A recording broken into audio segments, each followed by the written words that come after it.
Hi, Vanessa Shaw here, your business growth mentor with the answers to your questions about growing your small business. One of the mistakes I see a lot of women making in business is they're working way too hard for way too little results. And what do I mean by that? They're prepared to do an awful lot of work, they're very giving, they're very generous, but they're giving away way too much stuff for free, and the net result is they're not actually paying themselves. And this is something that can be a habit that starts in the early days when we're trying to get a business off the ground.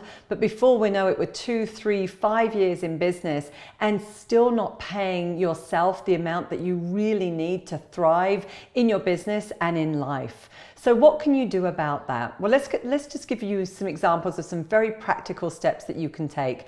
I get it if you're early on in business, it can be really challenging when you've got other things to invest in and other expenses to pay yourself. But I want you to think about just paying yourself even a small amount to get started so that you're building the habit of actually receiving something for the hard work that you are actually putting into your business.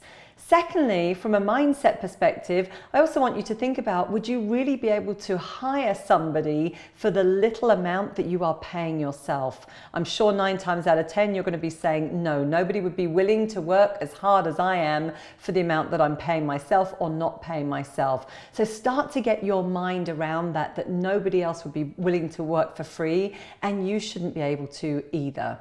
And lastly, we've got to really remember as well that passion alone doesn't pay the bills, right?